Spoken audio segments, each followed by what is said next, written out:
Ibu, aku tidak ingin menjadi sepertimu. Ini adalah sebuah kisah emosional tentang warisan luka antar generasi, identitas perempuan, dan perjuangan untuk mencintai tanpa mengulang luka yang sama.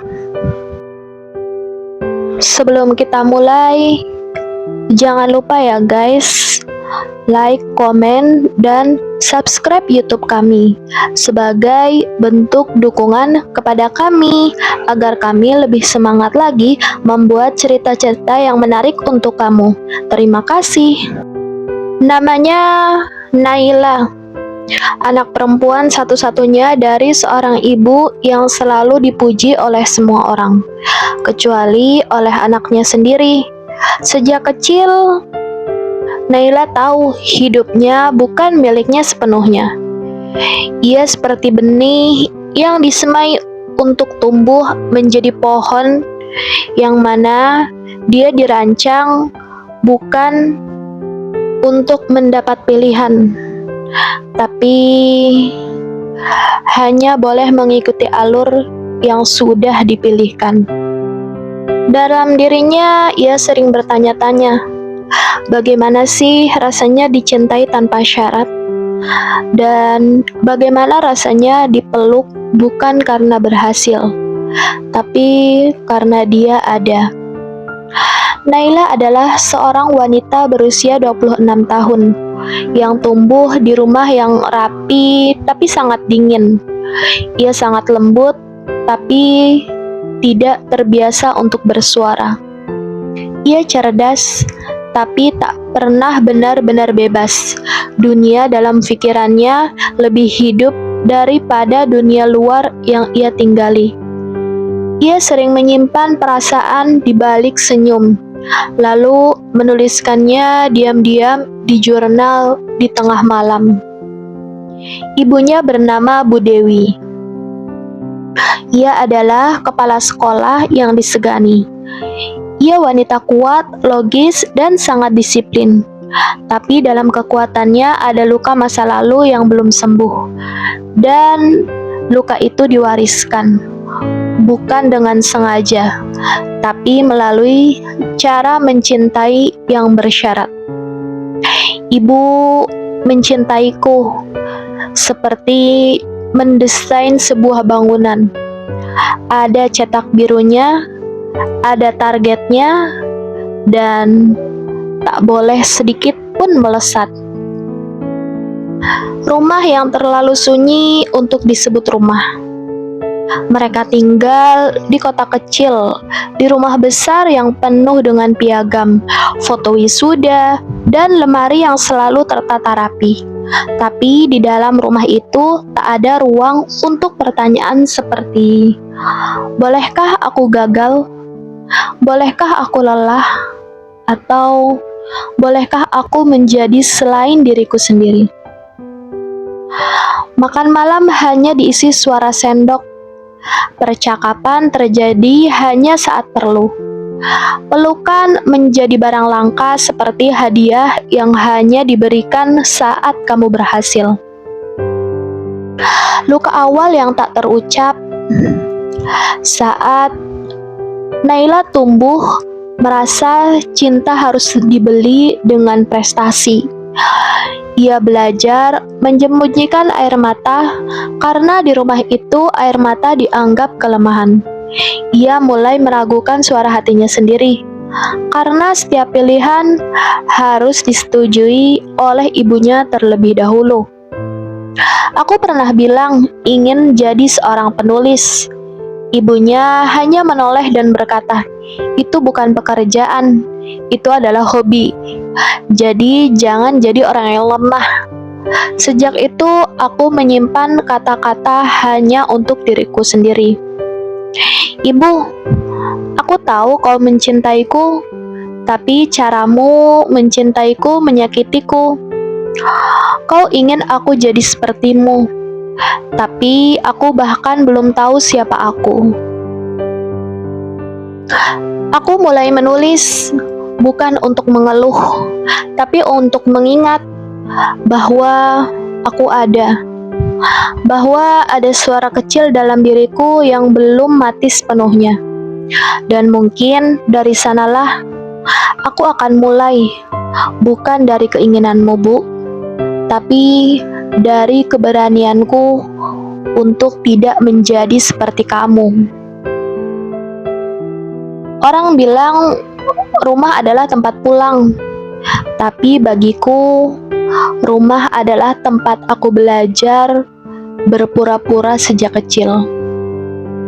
Aku dibesarkan di rumah yang tak pernah benar-benar sunyi, bukan karena televisi yang menyala, bukan pula karena suara musik atau tawa anak-anak, tapi karena ada satu suara yang selalu terdengar paling keras, yaitu suara ibu. Suara yang memberi perintah, suara yang menentukan langkah kaki, suara yang mengatur jam tidur, waktu belajar, cara duduk, bahkan cara menatap orang dewasa. Di rumah itu setiap jam punya jadwal. Jam 6 adalah bangun, jam 6.30 sarapan, jam 7 berangkat sekolah, dan semuanya harus tepat waktu. Tidak boleh terlambat, tidak boleh malas. Ibu bilang disiplin adalah bentuk cinta. Ibu tidak ingin kamu tumbuh menjadi perempuan lemah yang hidupnya cuma mengandalkan orang lain. Kalau kamu malas, kamu akan diinjak dunia. Ibu tidak membesarkan anaknya untuk kalah. Naila kecil berbisik dalam hatinya. Tapi Bu, aku cuma ingin tidur 5 menit lagi. Rumah kami bersih, sangat-sangat bersih. Semua hal punya tempatnya. Bahkan aku pun seolah punya tempat yang sudah ditentukan. Bahkan hanya fisik, tapi juga peran. Aku anak sulung, aku harus jadi contoh. Aku harus sempurna. Setiap sudut rumah adalah pengingat. Di ruang tamu, foto-foto prestasi ibu saat muda. Di koridor, piagam dan piala ibu sebagai guru teladan. Di ruang belajar, target nilai semesterku tertempel di dinding. Tak ada tempat untuk bertanya, apakah aku boleh gagal hari ini? Aku masih ingat ulang tahunku yang ke-9. Aku tidak dapat kado.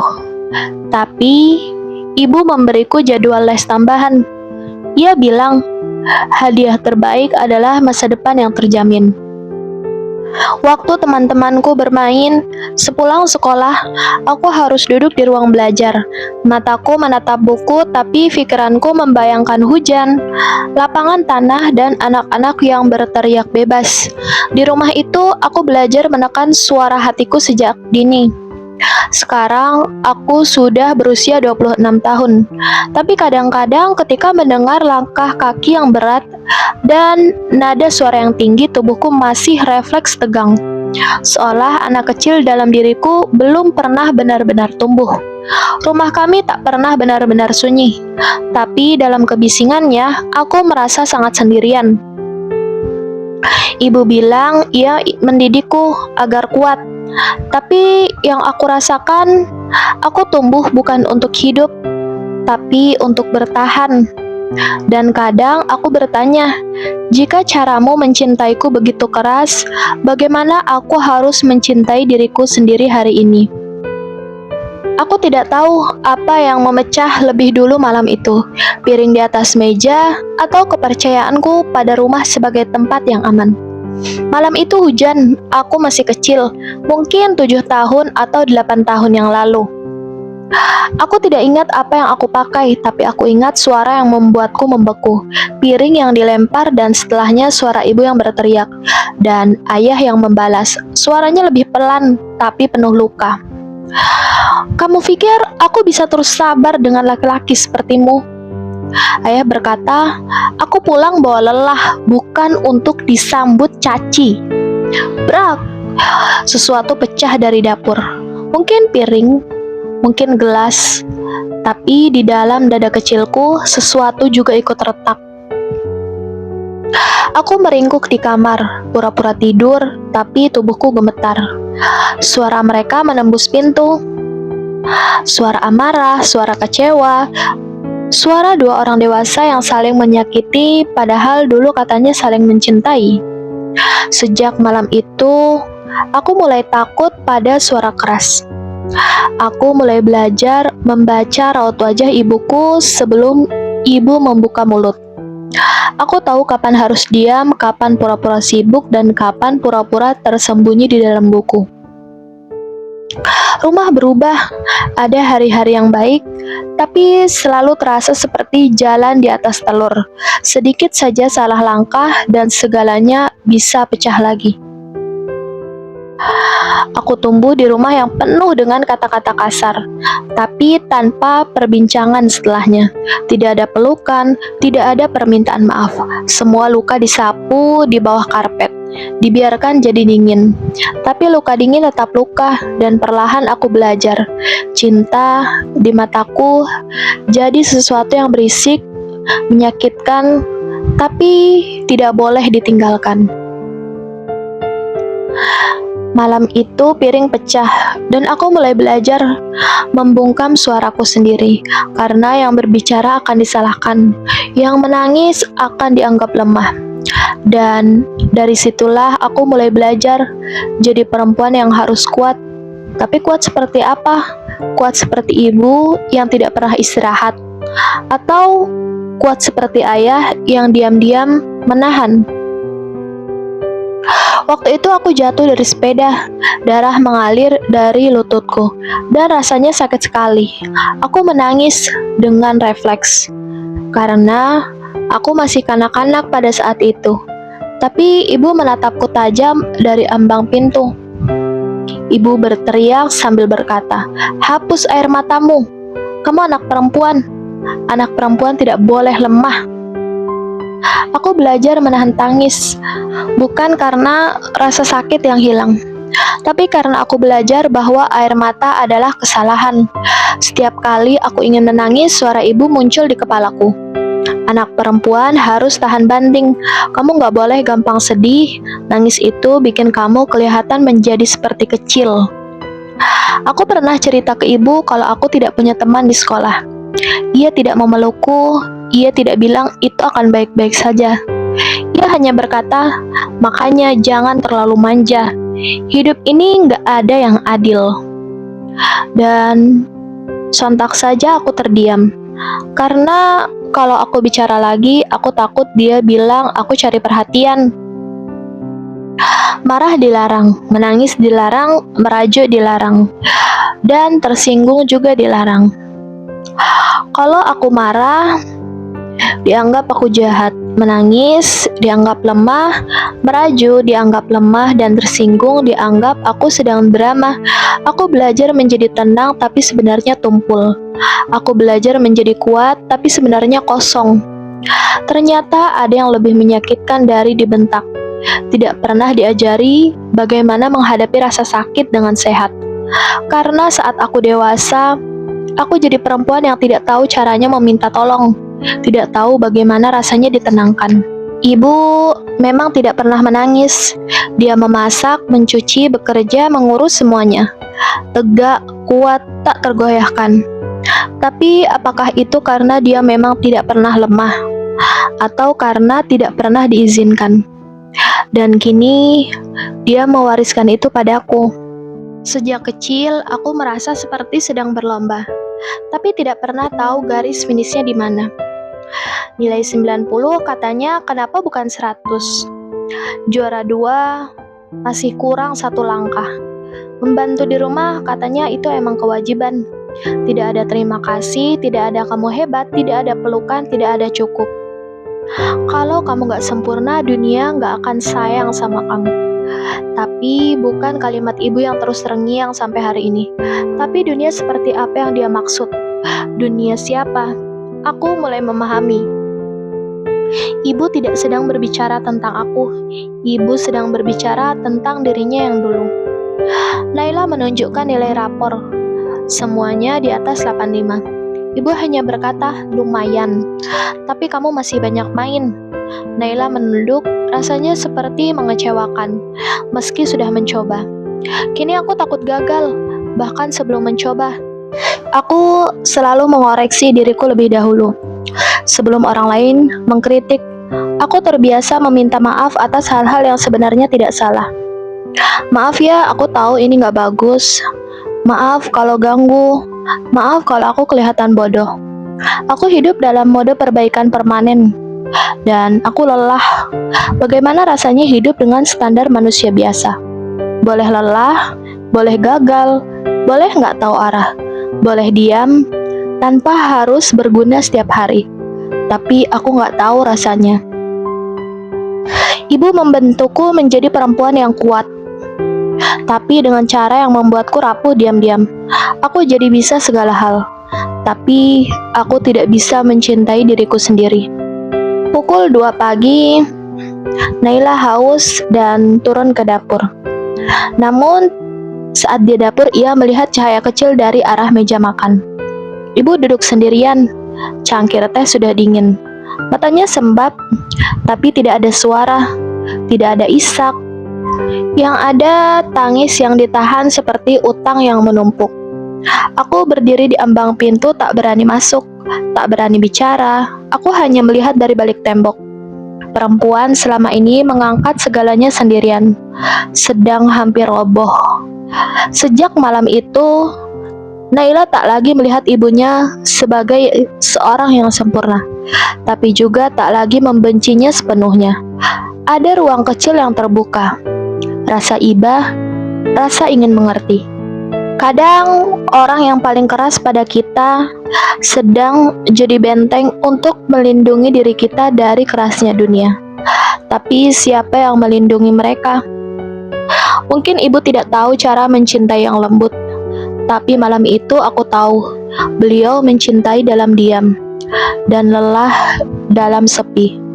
Dan disitulah aku mulai ingin tahu, bukan hanya tentang luka yang ibu beri, tapi luka yang ibu warisi.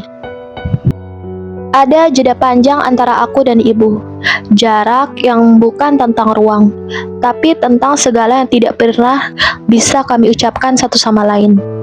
Mereka tinggal serumah, tiap pagi sarapan sudah tersedia. Tiap malam lampu depan tak pernah lupa dinyalakan. Tapi tak ada pelukan, tak ada "aku sayang kamu", dan juga tak ada "kamu boleh cerita apa aja". Semuanya fungsional, efisien, tapi juga dingin dan sunyi. Naila pernah duduk di tepi ranjang ibunya, ingin bercerita tentang patah hati pertamanya. Tapi saat melihat ibu sedang sibuk dengan laptop dan wajah yang lelah, ia hanya bilang, "Gak jadi". Dan sejak saat itu ia belajar. Ada hal-hal yang lebih mudah disimpan sendiri, bukan karena tidak percaya, tapi karena tidak tahu bagaimana caranya mendekat. Ada kalimat yang terus ingin aku ucapkan kepada ibu. Aku lelah, aku sedih, aku takut, aku jadi seperti ibu. Tapi juga takut aku kehilangan ibu. Tapi semua itu hanya jadi gema di dalam dada, tidak pernah keluar, tidak pernah sampai. Banyak dari kita tumbuh dalam keluarga yang tidak terbiasa soal perasaan. Yang ada hanyalah yang penting kamu sekolah, yang penting kamu sehat, tanpa pernah ditanya, "Kamu bahagia nggak?" Dan karena itu kita belajar menyembunyikan rasa bahkan dari orang yang kita sayang. Dulu aku pernah bilang, aku tidak ingin menjadi seperti ibu. Tapi kenapa aku mulai marah dengan cara yang sama? Berkata tajam dengan nada yang sama, dan menatap persis seperti dia menatapku. Seorang rekan kerja Naila membuat kesalahan kecil. Naila membentaknya dengan suara yang sangat meninggi, ekspresi menegang. Semua orang terdiam, dan yang paling kaget Naila sendiri. Suara siapa itu barusan? Kenapa nadaku seperti itu? Itu suara ibu. Aku pikir aku sudah bebas, dari cara beliau. Tapi ternyata cara bicara, cara marah, bahkan cara menatap orang yang salah sudah lama hidup dalam tubuhku tanpa aku sadari. Kita tumbuh menelan lebih dari sekedar makanan dan pelajaran. Kita tumbuh menyerap pola, nada suara, respon terhadap tekanan, cara mencintai, dan cara menyakiti. Ternyata luka itu menurun, bukan karena kita ingin, tapi karena kita tidak tahu cara yang lain. Aku tidak ingin jadi seperti ibu, tapi aku juga tidak tahu cara menjadi selain itu. Dan itulah saat yang paling menyedihkan. Saat aku sadar bahwa aku sedang mengulang persis hal yang dulu ingin aku hentikan. Mewarisi bukan hanya soal fisik dan kekayaan, tapi juga pola bicara, pola marah, pola menghindar, pola mendekat, dan jika tidak disadari, pola itu menjadi ramai tak terlihat, yang mengikat dari generasi ke generasi. Aku tidak pernah membantah ibu, bahkan saat aku merasa itu tidak adil, bahkan saat aku ingin berteriak, karena aku tahu kalau aku melawan, aku bukan anak baik. Tapi hari itu aku tidak bisa diam. Ibu menyuruh Naila datang ke acara keluarga besar lagi, padahal Naila sudah berencana menghadiri presentasi penting di kantornya. Hasil kerja keras berminggu-minggu. Ibu berkata, keluarga lebih penting daripada pekerjaan. Jangan egois. Dan Naila menjawab, Bu, aku akan ke kantor, aku nggak bisa ikut. Sunyi. Piring-piring berhenti berbunyi. Tatapan ibu berubah antara terkejut dan kecewa. Untuk pertama kalinya aku bilang tidak, dan rasanya seperti menusuk diriku sendiri. Aku merasa jahat, egois, seperti anak durhaka. Tapi aku juga tahu, kalau aku terus menuruti semuanya, aku akan kehilangan hidupku sendiri. Membantah ibu bukan berarti membenci. Kadang-kadang itu satu-satunya cara untuk jujur. Aku membantah bukan karena tidak cinta, tapi karena aku juga ingin mencintai diriku sendiri. Di antara setia dan sadar, aku memilih sadar. Karena kesetiaan tanpa kesadaran hanya membuat luka yang turun-temurun. Hari itu aku mulai belajar bahwa berkata tidak juga tidak bisa menjadi bentuk cinta. Aku tidak ingat bagaimana kalimat itu keluar. Tiba-tiba saja aku berteriak, aku benci ibu. Dan yang lebih menyakitkan adalah ketika aku melihat mata ibu yang tidak bisa marah. Hanya bisa diam, seperti sudah pernah mendengar itu dari hatinya sendiri. Pertengkaran pecah tentang pilihan kuliah, masa depan, dan hidup yang Naila inginkan. Ibu berkata, kalau kamu terus egois seperti ini, kamu akan jatuh. Dan Naila akhirnya pecah, aku benci ibu. Aku capek jadi seperti yang ibu mau. Ibu tidak berkata apa-apa, ia hanya masuk ke kamarnya dan menutup pintu. Malam itu aku duduk sendirian di kamar. Aku menangis sampai tidak bisa bernafas. Bukan karena aku benci ibu, tapi karena aku kecewa, karena aku rindu, karena aku ingin ibu mendengarkanku tanpa menghakimi. Kata benci keluar karena aku terlalu lelah menyimpan rindu. Aku benci bahwa aku mencintainya begitu dalam, tapi kami tidak terasa seperti perang diam-diam. Naila teringat masa kecil ketika dia sakit dan ibunya tidak bisa tidur semalaman. Teringat ibu yang diam-diam menyimpan kertas ulangan Naila di dompetnya. Teringat ibu yang tidak pernah bilang aku bangga, tapi selalu memasak masakan kesukaannya di hari ulang tahun. Aku tahu ibu tidak sempurna, tapi aku juga tidak sempurna. Yang aku mau bukan ibu yang ideal, tapi ibu yang bisa bersamaku dalam luka, bukan hanya mengaturku, tapi memelukku. Ia duduk di meja makan, di hadapannya secangkir teh untuk dirinya, dan satu lagi untuk ibunya, yang belum juga keluar dari kamar. Di tangannya sebuah foto lama yang tak sengaja ia temukan dari rak buku tua. Ibunya masih muda, rambutnya panjang tergerai, tersenyum dengan seorang yang tak ia kenal. Wajah pria itu terekam samar, tapi sorot matanya seperti menyimpan cerita yang hilang. Hari itu, untuk pertama kalinya, Naila bertanya langsung, "Bu, dulu ibu pernah bahagia?" Ibunya terdiam, matanya menatap teh yang mengepul. Waktu terasa mematung, tak ada jawaban, hanya diam panjang yang terasa berat. Aku nemu foto ini. Naila menyodorkannya perlahan. Siapa dia? Ibunya tidak langsung menjawab. Tapi wajahnya berubah, bukan marah tapi getir. Matanya seperti menatap ke tempat yang sangat jauh, ke waktu yang sudah lama ia kubur. Itu cerita lama, ucapnya akhirnya. Cerita yang sudah ibu kubur, karena mengingatnya kadang-kadang lebih menyakitkan daripada melupakannya. Naila menelan ludah, tapi ia tidak berhenti. Aku ingin tahu, Bu, tentang ibu, tentang hidup ibu, tentang semua hal yang tak pernah diceritakan ke aku. Ibunya menarik nafas panjang. Untuk pertama kalinya dalam hidup Naila, ibunya tampak rapuh bukan sebagai figur yang kuat dan penuh aturan, tapi sebagai perempuan biasa yang pernah mencintai, pernah kecewa, pernah terluka. Dan di tengah sore yang sunyi itu, Naila tahu, keberaniannya bertanya adalah awal dari jawaban yang tidak akan pernah sama lagi. Aku lupa bahwa sebelum menjadi seorang ibu, ia adalah seorang yang dulu juga duduk di bangku sekolah, bermain petak umpet, dan punya mimpi yang tidak pernah sempat ia kejar. Ada malam-malam di mana Naila duduk sendiri di kamar, memutar ulang percakapan hari itu. Percakapannya yang tidak biasa. Ibunya untuk pertama kalinya bercerita tentang masa kecilnya, tentang kampung halamannya, tentang sepeda biru yang hilang, tentang sahabatnya yang pindah ke kota tanpa pamit, dan tentang ayahnya, yaitu kakek Naila, yang keras dan jarang pulang. Ibu, dulu cita-cita ibu apa? Pertanyaan itu keluar begitu saja. Ibunya tertawa pelan, tapi dengan nada getir. Ibu ingin jadi penari, tapi nenek bilang itu bukan pekerjaan perempuan yang tidak tahu malu. Kenapa aku tidak pernah membayangkan ibu kecil?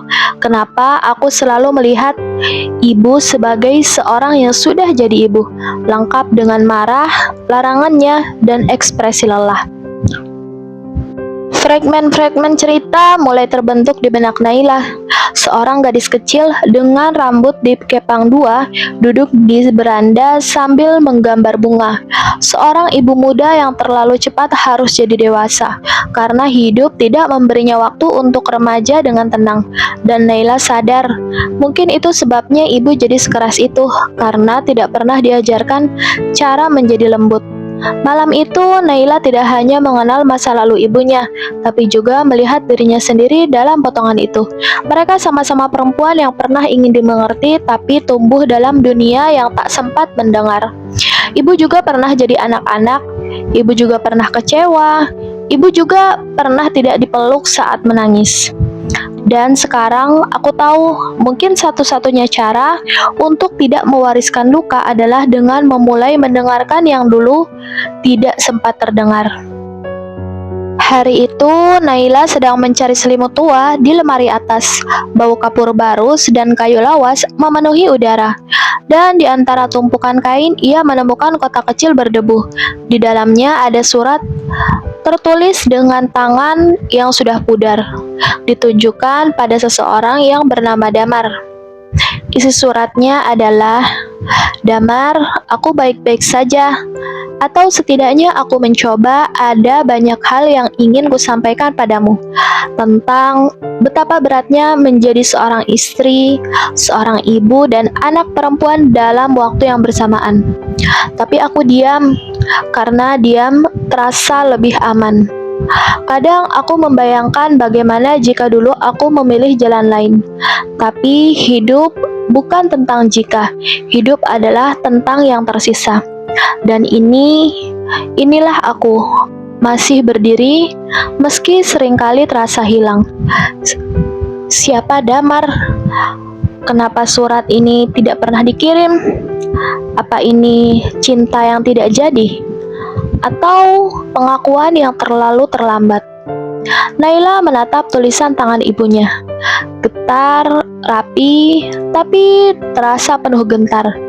Untuk pertama kalinya aku melihat ibu bukan sebagai figur otoritas, tapi sebagai perempuan yang pernah ingin lari, tapi tetap tinggal. Mungkin hidup ibu bukan hanya tentang kekuatan, tapi tentang semua yang ia kubur untuk bisa bertahan. Mungkin itukah mengapa ia mengajariku menjadi kuat, karena ia tidak tahu cara menjadi lemah tanpa hancur. Ibu, kenapa kamu tidak pergi? Karena kamu. Tapi aku nggak ingin kamu hidup dalam ketakutan. Ibu juga nggak ingin kamu tumbuh dalam luka. Tapi lihatlah, apa ibu bahagia? Ibu tidak tahu, tapi ibu hidup, dan kadang itu sudah cukup. Malam itu, Naila duduk di ruang makan. Ibunya seperti biasa menyusun cucian sambil menonton berita. Tidak ada yang aneh, tapi Naila melihatnya lelah yang tak disebut, sorot mata yang seperti menunggu sesuatu, atau seseorang yang tak pernah kembali. Ibu, pernah nggak? Ibu pingin pergi dari semua ini. Ibunya diam terlalu lama. Lalu berkata pelan, setiap hari, tapi kenapa nggak pernah pergi? Karena kamu. Dulu ibunya pernah mengemas koper. Waktu ayah marah, waktu pintu dibanting, waktu suara tinggi menggema di dinding rumah. Aku sudah pergi, tapi di tengah jalan menuju pintu, aku ingat kamu, Naila, kecil, tidur, tidak tahu apa-apa. Dan tiba-tiba langkahnya berat, lebih berat dari semua luka yang kupikul. Kadang yang tinggal bukan karena lemah, tapi karena mencintai terlalu dalam. Dan kadang yang pergi bukan berarti aku tak tanggung jawab, tapi memilih dirinya sendiri. Ibu memilih bertahan, tapi bukan tanpa luka. Selama ini aku marah karena ibu keras, karena ibu kaku, karena ibu tidak pernah memeluk. Tapi mungkin itu karena ibu sendiri sudah terlalu sibuk memeluk dirinya sendiri yang nyaris runtuh.